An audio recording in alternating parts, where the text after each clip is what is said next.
వ్యాసం వ్యాసకరం వందే మునిం నారాయణం స్వయం.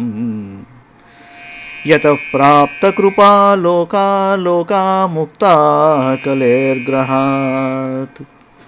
యస్య తుండాచ్యుతశ్చ్యుతో రాజతేయం రసాత్మకః. తమచ్యుతకథాకుంజే సుకూజంతం శుకం భజే. శ్రీధరం శ్రీధరం వందే శ్రీధరైకపరాయణం. శ్రీధరం శ్రీధరం వందే శ్రీధరైకపరాయణం. యస్యైవ శ్రీప్రసాదేన శ్రీధరేయం కృతిః కృతా. రాధాభక్తిర్హరిర్జ్ఞానం తాభ్యాం యా చ సమన్వితా. తాం శ్రీభాగవతీం గాథాం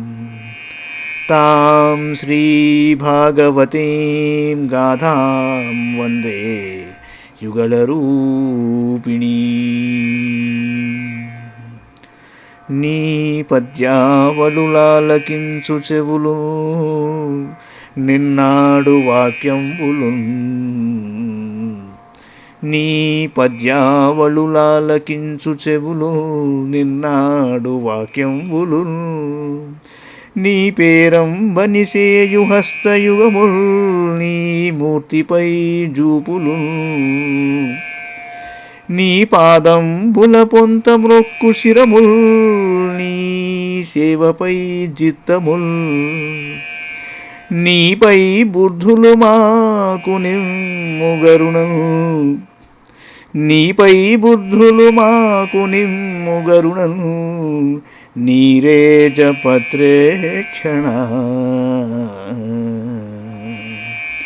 నీరేజ పత్రేక్షణ.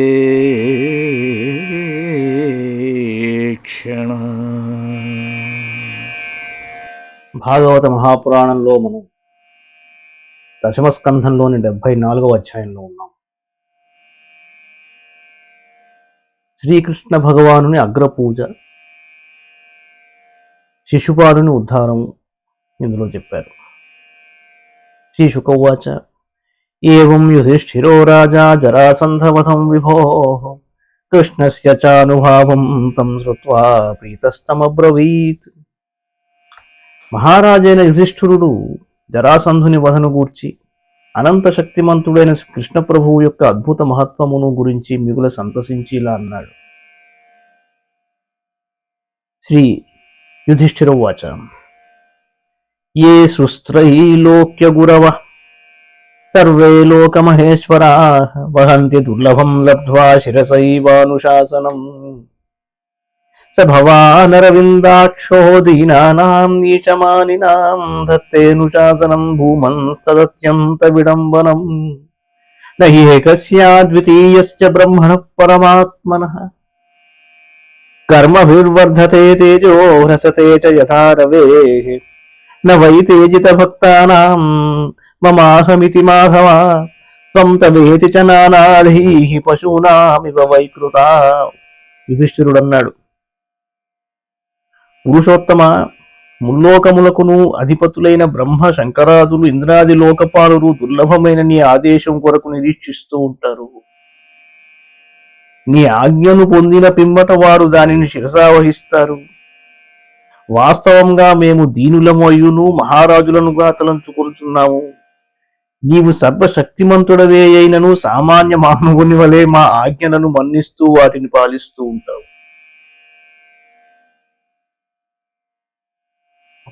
నీవు సజాతీయ విజాతీయ స్వగత భేద రహితుడవు, స్వయంగా పరబ్రహ్మవు. ఉదయాస్త సమయములలో సూర్యుని తేజస్సు ఎట్టి మార్పును పొందక ఒకే రీతిగా నుండునట్లు ప్రాకృతములైన శత్రుజయాది కర్మల చేత నీ ప్రభావము పెరుగదు తరుగదు. మాధవ, నేను, నాది, నీవు, నీది అను భేదభావములు అనగా అహంకార మమకార వికారములు పశుతుల్యులైన అజ్ఞానులలో ఉండును గాని నీ అనన్య భక్తులలో ఉండవు. ఇంకా జగద్విజేతమైన నీలో ఎలా ఉంటుంది కనుక నీవు చేయునవి అన్నియును నీ దివ్య లీలలే. శ్రీ శుకౌవాచ. ఇత్యుక్త్వా యజ్ఞే కాలే వవ్రే యుక్తాంస ఋత్విజః కృష్ణానుమోదితః పార్థో బ్రాహ్మణాన్ బ్రహ్మవాదినః. ద్వైపాయనో భరద్వాజః సుమంతర్గౌతమోసితః వశిష్ఠశ్చ వనస్కన్వో మైత్రేయః కవచస్త్రితః విశ్వామిత్రో వామదేవః సుమతేర్జైమినిః క్రతుః పైలః పరాశరో గర్గో వైశంపాయన ఏవ చ అథర్వా కశ్యపో ధౌమ్యో రామో భార్గవాసురిః వీతిహోత్రో మధుచ్ఛందా వీరసేనో కృతవ్రణః ఉపహూతాస్తథా చాన్యే ద్రోణ భీష్మకృపాదయః. ధృతరాష్ట్రः సహసుతో విదురశ్చ మహామతిః బ్రాహ్మణాః క్షత్రియాः వైశ్యాः శూద్రా యజ్ఞతిదృక్షవः తత్రేయుः సర్వరాజానో రాజ్ఞాం ప్రకృతయో నృప తతస్తే దేవయజనం బ్రాహ్మణాః స్వర్ణలాంగలైః కృష్ట్వా తత్ర యథాంనాయం దీక్షయాం చక్రిరే నృపం హైమాః కిలోపకరణా వరుణస్య యథా పురా ఇంద్రాదయో లోకపాలా విరించ భవసంయుతాః సగణాః సిద్ధగంధర్వా విద్యాధర మహోరగాః మునయో యక్షరక్షాంసి కిన్నరచారణాః రాజానశ్చ సమాహూతా రాజపత్న్యశ్చ సర్వశః రాజసూయం సమీయుః స్మరాజ్ఞః పాండుసుతస్య వై మేనిరే కృష్ణభక్తశ్చ సూపపన్నమవిస్మితాః అయాజయన్ మహారాజం యాచకా దేవవర్చసః రాజసూయేన విధివత్ ప్రాచేతసమివామరాః శౌచ్యే హన్యవనీపాలో యాజకాన్ సదసస్పదీన్ అపూజయన్ మహాభాగాన్ యథా పర్సు సమాహితః. శుక్లవారు అన్నారు. ఇలా పలికిన తరువాత ధర్మరాజు శ్రీకృష్ణుని యొక్క ఆమోదముతో రాజసూయ యాగమును ప్రారంభించుటకు అనువగు వసంత ఋతువునందు యజ్ఞకర్మల యందు నిపుణులైన వేదవేత్తలను బ్రాహ్మణులను ఋత్విజులను ఆచార్యులుగా ఎన్నుకున్నాడు. యుధిష్ఠిరుని ఆహ్వానంపై యజ్ఞ నిర్వహణమునకై వ్యాస మహర్షి, భరద్వాజుడు, సుమంతుడు, గౌతముడు, అసితుడు, వశిష్ఠుడు, శవనుడు, కణ్వుడు, మైత్రేయుడు, కవచుడు, త్రితుడు, విశ్వామిత్రుడు, వామదేవుడు, సుమతి, జైమిని, క్రతువు, పైలుడు, పరాశరుడు, గర్గుడు, వైశంపాయనుడు, అథర్వుడు, కశ్యపుడు, ధౌమ్యుడు, పరశురాముడు, శుక్రాచార్యుడు, ఆసురి, వీతిహోత్రుడు, మధుచ్ఛందుడు, వీరసేనుడు, అకృతవ్రణుడు మొదలగు వారు విచ్చేశారు. ఇంకా ద్రోణాచార్యుడు, భీష్మ పితామహుడు, కృపాచార్యుడు, ధృతరాష్ట్రుడు, ఆయన కుమారులైన దుర్యోధనాదులు, మేధావియగు విదురుడు మొదలగు వారిని ధర్మరాజు ఆహ్వానింపగా వారు వచ్చారండి. రాజసూయ యాగమును దర్శించుటకై దేశమునందు గల సమస్త రాజులు, వారి మంత్రులు, అనుచరులు, బ్రాహ్మణులు, క్షత్రియులు, వైశ్యులు, ఇతరులు మొదలగు వారు అందరూ వచ్చారు. అనంతరము ఋత్విజులైన బ్రాహ్మణోత్తములు యజ్ఞభూమిని బంగారు నాగళ్లతో దున్ని ధర్మరాజును వేదోక్త రీతిలో యజ్ఞదీక్షుడిని గావించారు. పూర్వకాలమున వరుణుని యజ్ఞమునందు వలె ఈ యాగమునందు కూడా యజ్ఞమునకు ఉపయుక్తములకు బంగారు పాత్రలు మున్నగునవి సమకూర్పబడ్డాయి. యుధిష్ఠిరుని ఆహ్వానముపై ఇంద్రాది లోకపాలుడు, బ్రహ్మదేవుడు, శంకరుడు తమ గణములతో విచ్చేశారట. అంతేగాక సిద్ధులు, గంధర్వులు, విద్యాధరులు, నాగులు, మునీశ్వరులు, యక్షులు, రాక్షసులు, గరుత్మంతుడు మున్నగువారు, కిన్నరులు, చారణులు, మహారాజులు, వారి పత్నులు అందరూ యజ్ఞస్థలికి చేరారు. వారందరూ ధర్మరాజు యొక్క రాజసూయాగ ప్రయత్నము ఆ మహాత్ముని స్థాయికి తగినట్లుగానే ఉన్నట్లు తలపోశారు. శ్రీకృష్ణ భక్తి నిరతుడైన ఆ మహారాజు యొక్క యజ్ఞ వైభవం అట్లు సుసంపన్నమై విలసిల్లుటలో ఆశ్చర్యమేముంటుంది. పూర్వము ఇంద్రాది దేవతలు వరుణుని చేవలే బ్రహ్మవర్చస్సుతో తేజరిల్లుచున్న ఋత్విజులు యుధిష్ఠిరుని చే రాజసూయ యాగమును విద్యుక్తముగా నిర్వహింపజేశారు. యజ్ఞమునకు చివరి రోజైన సోమాభిషవ దినమున ధర్మరాజు ఋత్విజులను, సభాపతులను, మహాత్ములను శాస్త్రీయంగా భక్తి శ్రద్ధలతో పూజించాడు. సతస్యార్హణార్హం వై విమృశంతః సభాసతః నా జగచ్చన్ననైకాంత్యాన్ సహ దేవస్తదా బ్రవీత్. సదస్సులలో అగ్రపూజకు అర్హులైన విషయమున ఏకాభిప్రాయం కుదరలేదు. అచడనున్నవారు ఎవరికి వారు తమ అభిప్రాయములను వేరువేరుగా తెలిపారు. అప్పుడు మాద్రిపుత్రుడకు సహదేవుడు ఒక మాట అన్నాడు. అర్హతి హ్యుతశ్రైష్ట్యం భగవాన్ సాత్వతాం పతి. అర్హతి హ్యుతశ్రైష్ట్యం భగవాన్ సాత్వతాం పతి. ఏష వై దేవతాః సర్వా దేశకాలధనాదయః యదాత్మకమిదం విశ్వం కతవశ్చ యదాత్మకాః అగ్నిరాహుతయో మంత్రాః సాంఖ్యం యోగశ్చ యత్పరః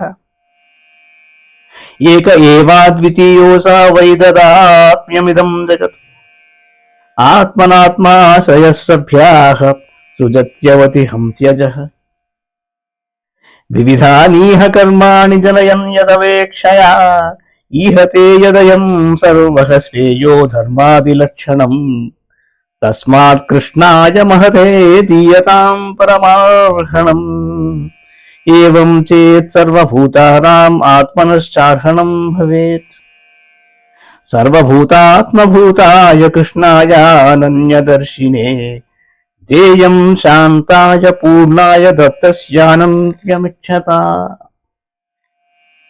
ఓ సభాసదులారా, యదువంశ శిరోమణియగు శ్రీకృష్ణ భగవానుడే సదస్సులందరిలో శ్రేష్ఠుడు.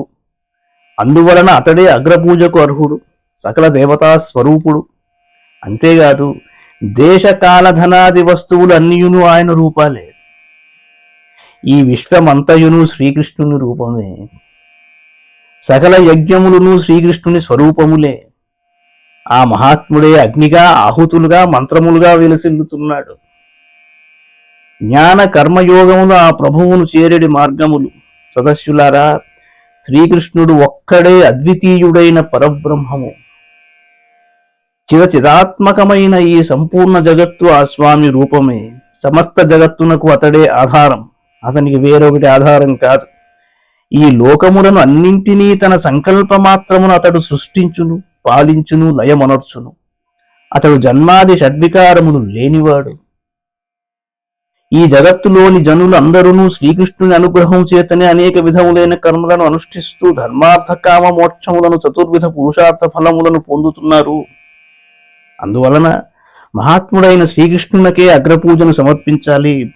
ఆ స్వామిని పూజించినచో సకల ప్రాణులను పూజించినట్లే యగును. అంతేగాక మనలను మనం గౌరవించుకున్నట్లు కాగలదు. శ్రీకృష్ణుడు సకల ప్రాణులలో అంతర్యామి అయి విలసిల్లువాడు. భేదబుద్ధి రహితుడు, శాంతుడు, పరిపూర్ణుడు.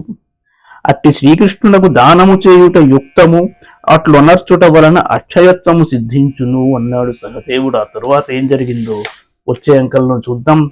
మంగళం భగవాన్ విష్ణు, మంగళం గరుడధ్వజ, మంగళం పుండరీకాక్షో, మంగళాయతనో హరి. సర్వం శ్రీకృష్ణార్పణమస్తు.